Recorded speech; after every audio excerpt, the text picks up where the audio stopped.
Bismillahirrahmanirrahim. Assalamualaikum warahmatullahi ta'ala wabarakatuh. Alhamdulillahi rabbil alamin. Wassalatu wassalamu ala ashrafil anbiya wal mursalin wa ala alihi wa sahbihi ajma'in. Qala rabbi syrah li sadri wa yassir li amri wa hlul 'uqdatam min lisani yafqahu qawli. سبحانك لا علم لنا إلا ما علمتنا إنك أنت العليم الحكيم ولا حول ولا قوة إلا بالله العلي العظيم ولا حول ولا قوة إلا بالله العلي العظيم. Alhamdulillah, pertama sekali kita bersyukur kepada Allah Subhanahu wa ta'ala kerana dengan limpah kurnianya dapat sama-sama sekali lagi kita mengadakan live ataupun siaran langsung di aplikasi TikTok, yang mana pada petang ini kita akan sambung semula muzakarah ataupun perbincangan kitab Risalah Al-Misbahul Munir. Ialah satu kitab yang membahaskan tentang sifat-sifat Allah, sifat-sifat Rasul, dan juga perkara-perkara yang berkaitan dengan akidah Ahli Sunnah wal Jamaah. InsyaAllah sama-sama kita mempelajari, sama-sama kita ulang kaji. Mudah-mudahan live yang serba kekurangan ini sedikit sebanyak dapat menambahkan ilmu pengetahuan kita berkaitan akidah Ahli Sunnah wal Jamaah, insyaAllah. Jadi kitab ini, kitab Risalah Al-Misbahul Munir, sangat terkenal di kalangan para pelajar pondok, khususnya pondok di seluruh Malaysia, insyaAllah. Baik, jadi kita sambung muka surat.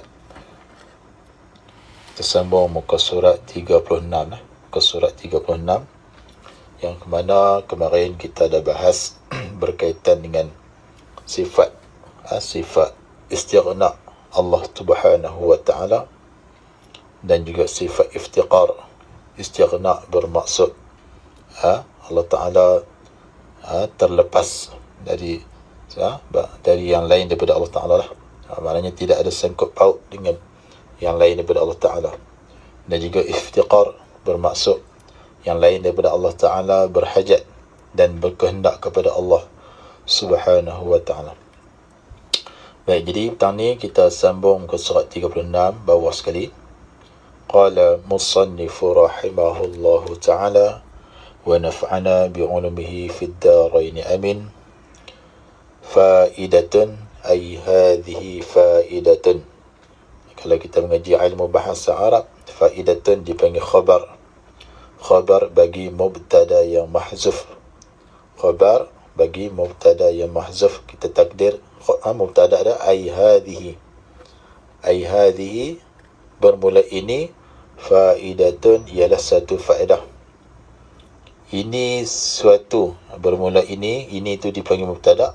Kita kena takdir ay hadhihi, bermula ini khabar dia suatu kegunaan.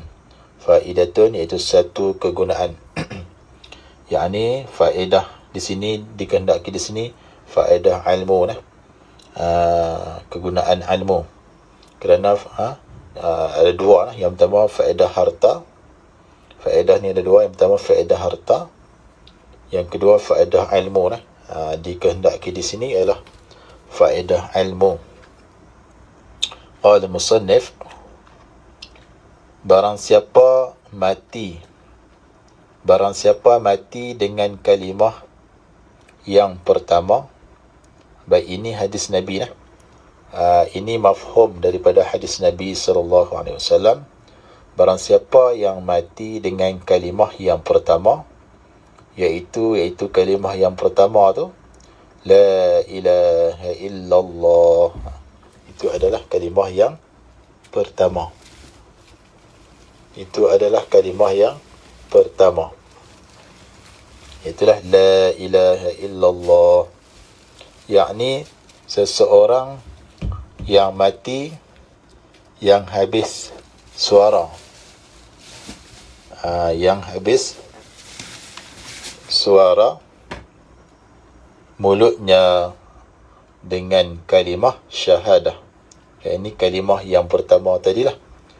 La ilaha illallah. Maknanya di penghujung perkataan dia tu, penghujung suara dia tu, ketika mana dia sedang nazak untuk meninggal dunia tu lah. Ketika sedang nazak, maknanya perkataan terakhir yang keluar daripada mulutnya adalah kalimah syahadah. La ilaha illallah.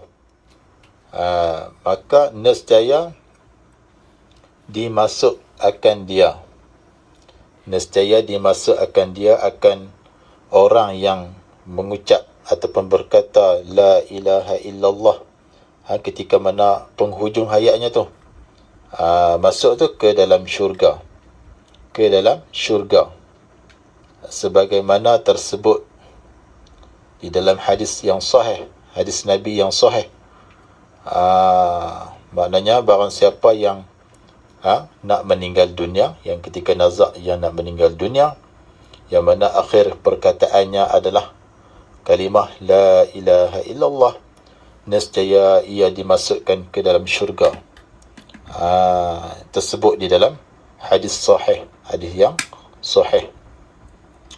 Oleh itu, oleh yang kita faham daripada hadis inilah, sugialah, yakni sepatutlah bagi orang yang Islam, sepatutlah bagi orang yang Islam yang menunaikan segala kewajipan Allah sebagai wajib ain. Wajib ain yakni wajib atas tiap-tiap seseorang tu.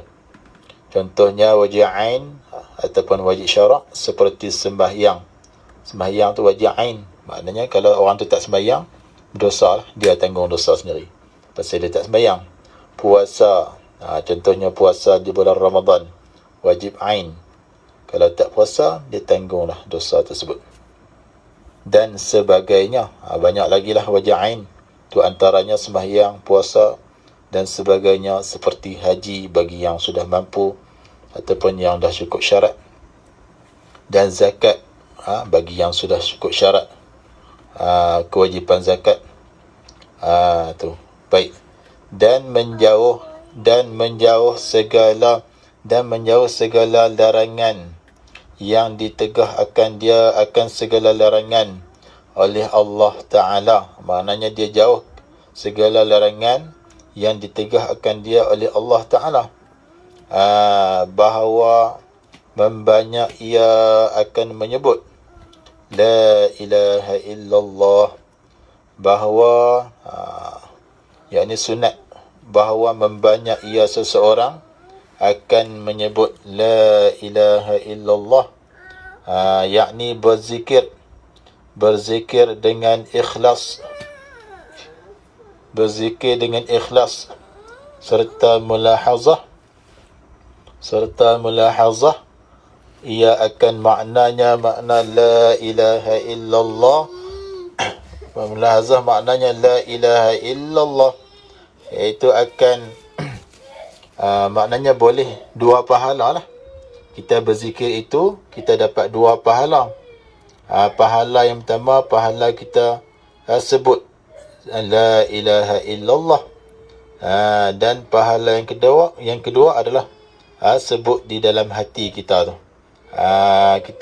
Kita ingat di hati kita tu dengan makna la ilaha illallah, kita dapat dua pahala, iaitu pahala kita sebut la ilaha illallah dan pahala kita ingat apa yang kita sebut, ingat di dalam hati tu, iaitulah Allah jua Tuhan, Allah jua Tuhan.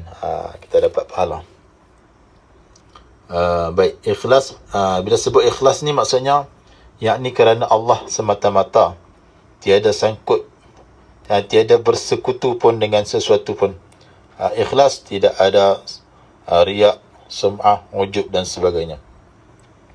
Ikhlas ni makna kerana zat Allah Subhanahu wa taala. Serta mulahazah, yakni perhati. Perhati makna dah.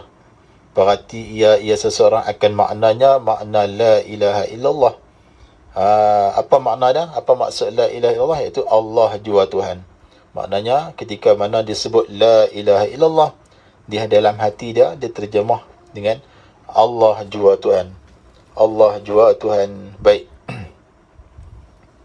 Dan mulahazah, yakni perhati akan Muhammad Rasulullah, akan makna Muhammad Rasulullah. Kena perhati juga makna Muhammad Rasulullah tu.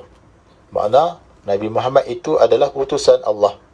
Dia kena ingat dalam hati dia macam tu. Baik. Di dalam hatinya, di dalam hati orang yang berzikir itulah. Maknanya mulut sebut, dapat pahala sebut. Dan di hati tu kena ingat macam tu. Kena perhati macam tu.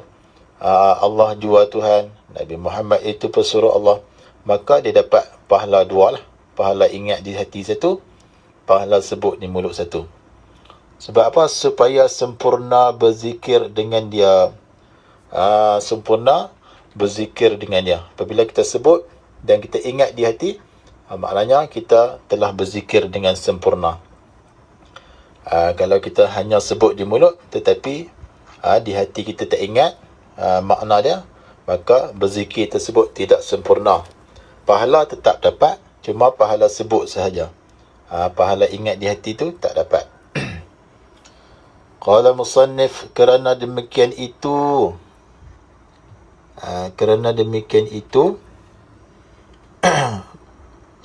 berzikir yang sempurna tu. Kerana demikian itu yang kita berzikir dengan sempurna tu, iaitulah sebut di mulut dan ingat di hati tu, suatu perkara daripada tawaran yang ini tawaran daripada Allah kepada kita lah. Berzikir dengan sempurna tu, dan galakkan yang baik, dan besar pahalanya, pahala berzikir itu, sebagaimana tersebut di dalam hadis-hadis yang sahih. Seperti mana yang tersebut di dalam hadis-hadis yang sahih. Akan demikian itu, akan berzikir itu, akan kelebihan berzikir yang sempurna itu, iaitulah sebut di mulut dan ingat di hati.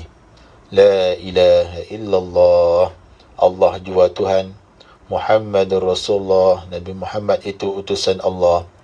Baik. Dan janganlah seseorang itu tertipu dengan bawakan dan pengaruh yang sesat, yang terbit daripada yang jahil. Yang terbit daripada orang yang jahil. Maknanya jangan kita tertipu, jangan kita terpengaruh dengan ajaran yang sesat yang terbit daripada yang jahil, yakni orang yang jahil dengan agama. Maknanya dia jahil, jahil agama lah. Jahil ni ada dua. Yang pertama dipanggil jahil basit. Jahil basit ni dia tak tahu, dia tu tak erti, tak ada ilmu, tapi dia sedar kata dia tu tak tahu. Itu dipanggil jahil basit. Yang kedua, jahil murakkab.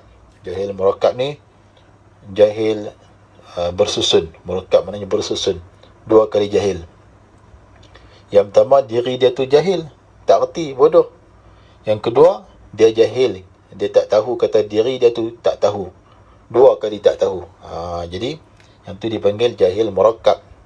Dia tak sedar kata diri dia tu jahil. Maknanya jahil murakkab ni susah sikit lah. Kalau kita nak tegur dia susah sikit. Kadang-kadang dia tak boleh terima. Dia tak sedar kata diri dia tu tak erti, dan dia tak boleh terima teguran orang. Itu dipanggil jahil murakkab. Kalau jahil basit ni mudah kita tegur, dan dia sedar kata dia tu tak tahu, maka dia akan cari jalan lah macam mana dia nak buang kejahilan yang ada pada diri dia. Itu dipanggil jahil basit. Kalau jahil murakkab ni susah sikit. Jadi jangan kita tertipu, jangan kita terpengaruh dengan ajaran sesat yang terbit daripada orang yang jahil dengan agama dan jahil dengan akidah. Terutama sekali dalam bab akidah, iaitu sifat 20. Mengikut jalanan Imam Abu Hasan Ash'ari dan Imam Abu Mansur Maturidi. Dan jahil dengan akidah, iaitu sifat 20, akidah agama yang mengajak orang-orang awam, orang-orang kampung, orang-orang ramai, orang kebanyakan, itu dipanggil orang awam. Yang mengajak orang-orang awam kepada berzikir tahlil, iaitu la ilaha illallah, dan menerima tarikat, jalanan-jalanan dengan bermacam-macam tarikat. Macam-macam lah tarikat. Dengan sangkaan mereka itu, satu kewajipan yang lebih tinggi daripada segala kewajipan yang diperwajibkan akan dia oleh Allah Ta'ala. Bagi mereka, mereka menyangkakan tarikat-tarikat itu adalah satu kewajipan yang lebih tinggi daripada kewajipan yang diperwajibkan akan dia oleh Allah Ta'ala dan Rasul. Contohnya Allah Ta'ala wajibkan orang mukallaf belajar ilmu aqidah. Rasulullah juga memperwajibkan umat dia menuntut ilmu. Talabu ilmi faridatun, kata Rasulullah, sabda Rasulullah, talabu ilmi faridatun. Allah Ta'ala juga memperwajibkan kita mengenali Allah Ta'ala dengan belajar sifat-sifat 20. Tetapi ajaran-ajaran tersebut, ajaran yang datang daripada orang jahil dengan agama itu, memperwajibkan kita mengikut tarikat-tarikat yang mana bagi mereka itu tarikat itu lebih wajib berbanding dengan belajar sifat 20 dan sebagainya. Itu adalah salah. Kerana itulah ada yang menerima tarikat, ada juga segelintir yang menerima tarikat dan bertahlil la ilaha illallah dengan tidak sembahyang 5 waktu. Ada lah yang ikut tarikat yang bertahlil tapi sembahyangnya tidak, sedangkan sembahyang itu wajib ain, wajib syarak, tapi dia tak sembahyang. Dia cuma ikut tarikat dan dia hanya bertahlil la ilaha illallah, sembahyangnya tidak. Sedangkan sembahyang itu wajib ain, wajib syarak, ma yusabu ala fi'lihi wa yu'aqabu ala tarkihi. Barang siapa yang diberi melakukannya perkara yang wajib itu, sembahyang itulah, dijanji dengan pahala dan dijanji dengan siksa sekiranya meninggalkannya. Yang ni tak, dia sembahyangnya tidak, tapi dia bertahlil la ilaha illallah, mengikut tarikat tertentu itulah. Itu adalah ajaran yang sesat. Dan ada pula yang menerima tarikat, ada sebahagian yang lain, segelintir puak-puak yang lain menerima tarikat dan bertahlil bercampur gaul di antara lelaki dan perempuan yang hilat, yang ajnabi, yang boleh berkahwin dengan tidak ada haram. Maknanya ada segelintir yang menerima tarikat dan bertahlil la ilaha illallah, tetapi bercampur gaul di antara lelaki dan perempuan yang helat, yang asing, yang ajnabi, dengan tidak ada haram. Itu adalah ajaran yang sesat. Sedangkan Islam telah melarang, mengharamkan percampuran di antara lelaki dan perempuan yang ajnabi, yang boleh berkahwin. Maknanya di sini ajaran tersebut adalah sesat. Mereka bertahlil la ilaha illallah mengikut tarikat tertentu dan bercampur gaul di antara perempuan dengan lelaki yang ajnabi, yang boleh berkahwin, yang asing, dengan tidak ada haram. Maknanya mereka menganggap perkara tersebut tidak haram, tidak endah, haram halal tidak indah. Sedangkan Islam telah mengharamkan percampuran di antara lelaki dan perempuan, yang ajnabi, yang asing, yang boleh berkahwin dalam baik. Dan ada pula segelintir puak-puak yang menerima tarikat dan bertahlil ini la ilaha illallah di dalam gelap, di dalam suasana yang gelap, sehingga nampak tuan gurunya memberi pertolongan, iaitu jin duk bertahlil dalam gelap, la ilaha illallah, la ilaha, dalam gelap lah, sehingga dia nampak guru dia memberi pertolongan, iaitu jin. Tu ajaran sesat ke tu? Ajaran sesat. Janganlah kita terpengaruh dengan ajaran sebegitu.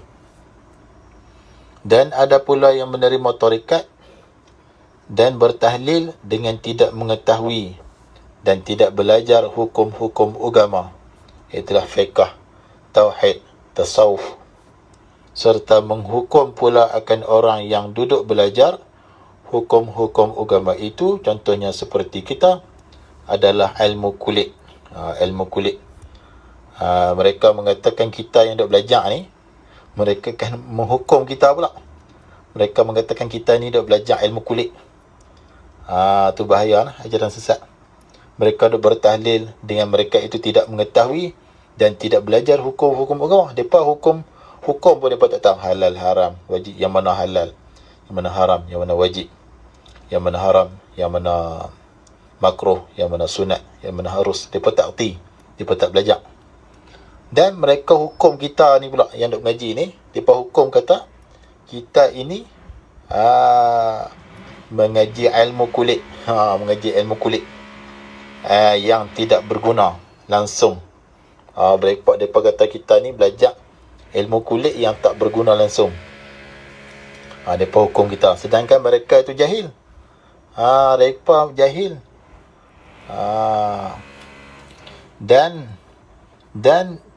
Dan dengan tahlil itulah, ini puak-puak yang duk bertahlil itulah, dengan tahlil itulah terangkatlah martabat mereka itu. Mereka menganggap dengan mereka bertahlil itulah dapat mengangkat martabat mereka itu, pangkat mereka itu, maqam mereka itu, kepada martabat uluhiyah, yakni martabat ketuhanan. Sampai dekat tu lah. Mereka menganggapkan apabila mereka banyak bertahlil, maka boleh mengangkat darjat mereka itu sehingga martabat ketuhanan. Meratib banyak-banyak sampai jadi Tuhan. Itu adalah ajaran sesat. Mereka kata kita meratib sudah, meratib banyak-banyak sampai jadi Tuhan. Sampai teratulah kefahaman sesat mereka. Dan apabila sampai martabat itu, martabat meratib banyak-banyak sehingga jadi Tuhan tu, kepada martabat uluhiyah, martabat ketuhanan, maka tidak lagi wajib sembahyang. Mereka kata bila kita meratib la ilaha illallah, kita meratib banyak-banyak, lepas tu sembahyang tak payah dah, sembahyang wajib tak payah dah. Mereka kata sembahyang wajib tak payah dah, dan puasa tak wajib dah, sembahyang tak wajib dah, puasa tak wajib dah, dan tidak belaka-belaka bayannya daripada perkara-perkara yang dituntut wajib, dan tidak lagi haram segala perkara yang diharam oleh Allah Ta'ala. Mereka kata kita meratib banyak-banyak, kita meratib sudah, la ilaha illallah, meratib kerja kita meratib sehingga sampai satu martabat dipanggil martabat uluhiyah, martabat ketuhanan, sehingga lepas kita meratib ni, kita sembahyang tak payah dah, sembahyang wajib tak payah dah, puasa wajib tak payah dah, dia kata. Dan benda haram tak haram dah. Benda apa benda haram? Boleh berzina, boleh minum arak, boleh berjudi, dan benda-benda yang haram Tuhan larang. Benda yang dibolehkan dah, dihalalkan dah. Sebab apa? Sebab kita ni dah naik martabat uluhiyah. Kerana sudah jadi uluhiyah, ini sudah jadi Tuhan. Dia pun meratib sampai naik jadi Tuhan. Tu dia sampai terang tu. Itu adalah ajaran yang sesat. bila mereka kata mereka sudah naik ke martabat uluhiyah ataupun ketuhanan, maka benda yang diwajibkan, sembahyang, puasa, zakat, haji, mereka mengatakan sudah tidak wajib. Sudah tidak wajib. Dan perkara yang diharamkan oleh Allah, mereka mengatakan sudah tidak haram, boleh buat dah. Zina, minum arak, dan banyak lagi lah perkara-perkara yang diharamkan. Sebab sudah jadi uluhiyah, kerana mereka tu sudah naik martabat ketuhanan. Hanya dengan meratib sahaja. Tu bahaya lah. Bahaya. Baik. Maka semuanya ni puak-puak yang tersebut tadi tu, yang meratib, bergaul dengan lelaki, dengan perempuan, dengan tidak ada haram lagi, kemudian yang bertahlil meratib dalam gelap sehingga nampak tuan guru dia, iaitu jin, memberi pertolongan. Ada yang bertahlil meratib dengan tidak sembahyang 5 waktu. Itulah ajaran sesat tadi lah. Maka semuanya itu adalah puak-puak yang tersebut. Itulah puak-puak yang mubtadi' dhallun. Nama dia puak-puak mubtadi' dhallun. Ini yang sesat, yang menyesat. Puak-puak tadi itu yang menyesat ia akan orang-orang awam. Dan puak-puak yang sudah jadi murtad. Wal'iyadhu billahi min zalik. Jadi puak-puak tadi itu yang kita meratib saja, dia kata sembahyang 5 waktu tak payah dah. Ada yang meratib saja, bercampur gaul perempuan dengan lelaki yang ajnabi, dengan tidak ada haram lagi. Dan ada puak-puak yang meratib dalam gelap sehingga nampak tuan guru dia, jin tu lah yang memberi pertolongan. Dan ada yang meratib sehingga naik martabat ketuhanan, yang mereka menganggap bila sudah naik martabat ketuhanan, maka benda-benda yang diwajibkan tak payah buat dah. Sembahyang tak payah dah, puasa tak payah dah, zakat tak payah dah, haji tak payah dah, dan banyak lagi benda-benda yang diwajibkan tak payah buat dah. Dan benda-benda yang diharamkan, zina, arak, judi dan sebagainya lah, dibolehkan pula. Maka mereka itu adalah puak-puak yang sudah jadi murtad, yakni keluar Islam. Wal'iyadhu billah. Kita mudah-mudahan kita minta berlindung dengan Allah min zalika, daripada demikian itu, daripada ajaran-ajaran yang sesat tersebut. Baik. Okey, qala musannif rahimahullahu ta'ala, dan ada pula yang menerima tarekat. Ada sebahagian puak-puak yang menerima tarekat dan bertahlil. Bertahlil ni meratib tu lah. Sekuat-kuatnya. La ilaha illallah, la ilaha illallah, meratib kuat-kuat sehingga nampak Tuhan dalam dunia ini. Tu dia ajaran sesat. Dia kata kita meratib kuat-kuat sikit, dia kata. Kita meratib kuat-kuat sikit sehingga kita nampak Tuhan dalam dunia ini. Tu dia sampai terang tu. Itu nak abang kata mereka tu jahil. Mereka tak mengaji sifat 20. Yang mana dalam sifat 20 ada satu sifat, ialah mukhalafah. Mukhalafatuhu ta'ala lil hawadis. Persalahan Allah Ta'ala dengan baharu. Macam mana kita nak lihat Tuhan di dunia ini, sedangkan Tuhan itu bukan jirim, bukan jisim, bukan arak. Jadi satu puak yang sesat tadi tu, dia mengatakan kita berzikir ataupun kita bertahlil sekuat-kuat, kita meratib kuat-kuat sehingga kita nampak Tuhan dalam dunia ni. Tu ajaran sesat lah. Wal'iyadzubillah. Dan membesarkan guru lebih daripada membesarkan Tuhan. Maknanya dia besarkan, dia mentakzimkan guru dia lebih daripada mentakzimkan Tuhan. Maknanya guru dia tu lebih, pangkat dia lebih besar daripada Tuhan. Tu maksud dia. Itu adalah ajaran sesat. Maka adalah semuanya itu murtad. Semuanya itu iaitu meratib sehingga nampak Tuhan dalam dunia tu, dan membesarkan guru lebih daripada membesarkan Tuhan tu, semua itu dinamakan murtad. Boleh jadi murtad, keluar Islam, jadi kepada kufur, jadi kufur. Kufur ini kafir, kufur, keluar Islam. Tidak ada khilaf ulama lagi. Tidak ada khilaf ulama lagi tentang murtad mereka itu jadi kufur. Dengan ijma', yakni dengan ijma' ulama. Sepakat ulama mengatakan puak-puak tadi itu, puak-puak yang meratib dengan kuat-kuat sehingga nampak Tuhan di dalam dunia, dan puak-puak yang membesarkan akan gurunya lebih daripada membesarkan akan Allah Ta'ala, dengan ijma' ulama mengatakan mereka ini sudah murtad, jadi kafir, kufur. Oleh itu wahai saudaraku yang bertuhan kepada Allah Ta'ala dan penghulu kepada Nabi Muhammad sallallahu alaihi wasallam, hendaklah kamu menjauhi daripada tarikan dan pengaruh mereka itu, yakni ajaran-ajaran yang sesat tadi tu. Mereka itu yang sesat tadi tu. Dan hendaklah pula kamu mengetahui bahawa berzikir dan bertahlil itu suatu perkara yang sunat. Jadi bertahlil, berzikir itu adalah suatu perkara yang sunat, yang dikerjakan dia. Sunat saja untuk kita kerjakan dia, itu berzikir, bertahlil itu sunat saja hukumnya. Sunat ni maknanya ma yusabu ala fi'lihi wa la yu'aqabu ala tarki. Itu sunat. Barang yang diberi pahala sekiranya kita melakukannya, dan tidak berdosa sekiranya kita meninggalkannya. Itu adalah sunat. Jadi oleh ulama-ulama yang salih, jadi berzikir dan bertahlil itu adalah suatu perkara yang sunat, yang dikerjakan dia, zikir dan tahlil itu, oleh ulama-ulama.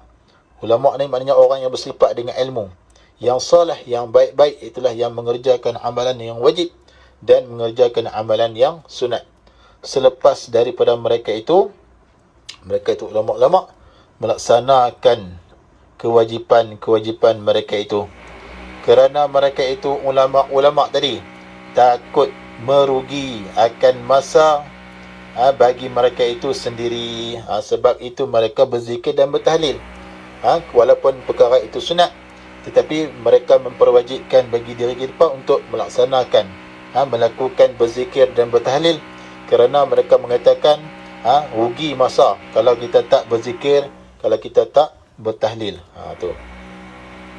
Kalau begitu, kita yang kurang serba-serbi, ilmu pun tak ada, ilmu pun kurang, ibadah pun kurang. Kalau begitu, kita yang kurang serba-serbi ini hendaklah mendahului segala yang wajib. Buatlah yang wajib dulu. Hendaklah kita ni mendahului segala yang wajib daripada belajar akidah. Jadi belajar akidah, ilmu sifat 20 ini adalah wajib syarak. Kita dahulukan yang tu dulu, dan mengerja segala suruhan, seperti sembahyang, puasa dan umpamanya. Kemudian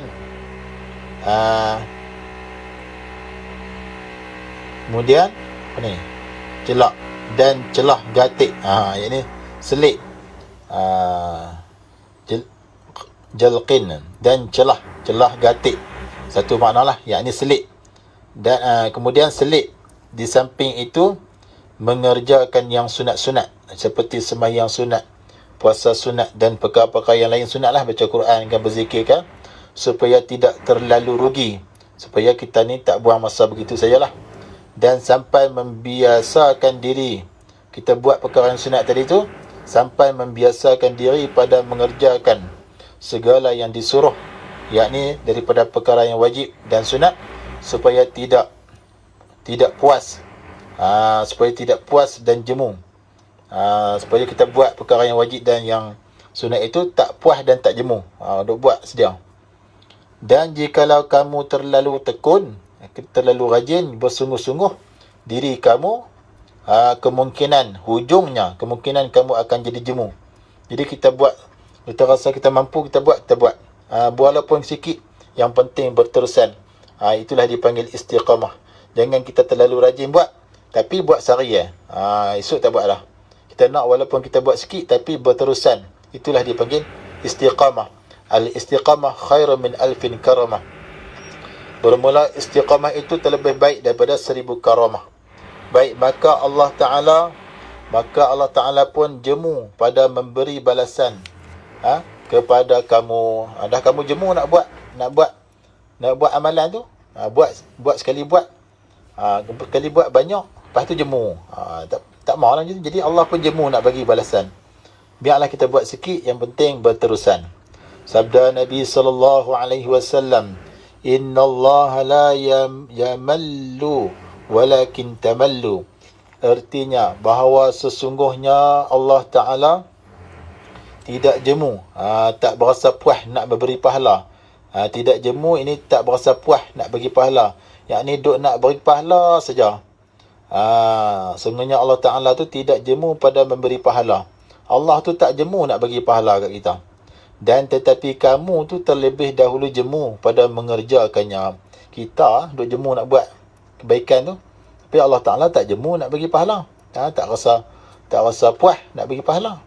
Kalau begitu, janganlah kamu mendahului yang sunat-sunat daripada yang wajib. Jangan kita buat sunat dulu. Daripada yang wajib, kita buat wajib dulu. Tu cara dah. Kerana yang wajib itu berdosa bagi yang tidak mengetahui dan tidak mengerjakan dia. Jadi hak wajib itu contohnya belajar akidah, belajar sifat 20 ini adalah wajib. Jadi kita dahulukan yang wajib. Ni kira nak buat yang sunat-sunat, hak wajib tak buat lagi. Tak mahu macam tu. Dan perkara yang wajib diketahui itu amat banyak. Aku sebutkan dia setengah-setengahnya perkara yang wajib itu di dalam huraian yang akan datang ini. Maka berkata aku, huraian pada menyatakan perkara-perkara yang wajib diketahui akan dia serta i'tiqad. Baik, kesimpulannya, kita jangan terpengaruh dengan ajaran-ajaran yang sesat. Banyaklah ajaran sesat yang timbul sekarang ni. Banyak antaranya Wahabi itulah. Wahabi sesat. Yang mengiktikadkan Tuhan itu berjirim dan menyifatkan Tuhan itu seperti baharu. Itu antara sesat lah. Dan banyak lagi lah yang kita meratib sampai nampak Tuhan. Kita meratib bercampur gaul lelaki dan perempuan. Dan meratib sehingga naik martabat uluhiyah, ketuhanan. Sehingga sembahyang tak wajib dah, puasa tak wajib dah. Banyak lagi lah ajaran sesat. Jadi kita jangan terpengaruh dengan ajaran-ajaran tersebut. Dan kita kena dahulukan perkara yang wajib daripada perkara yang sunat. Itulah kesimpulannya. Baik, tuan-tuan sidang penonton, muslimin, muslimat yang dirahmati Allah sekalian. Jadi sekadar itu dulu live kita untuk petang ni, insyaAllah. Mudah-mudahan live ini sedikit sebanyak memberi menambahkan ilmu pengetahuan kita berkaitan dengan akidah Ahlussunnah wal Jamaah, insyaAllah. Jadi mudah-mudahan live ini dapat memberi manfaat untuk semua, insyaAllah. Yang mana yang nak tengok rakaman boleh tengok di YouTube. Setiap kali saya live di TikTok, saya akan up ke YouTube dia lah. Boleh tengok di tengok pada profile, dan di situ ada logo YouTube. Terus klik di situ dan naik terus ke YouTube, tengok rakaman, insyaAllah. Jadi sekali itu dulu, yang baik daripada Allah Subhanahu wa taala, yang kurang dan yang lemah daripada kelemahan diri saya sendiri. أقول قولي هذا وأستغفر الله العظيم لي ولكم. السلام عليكم ورحمة الله وبركاته.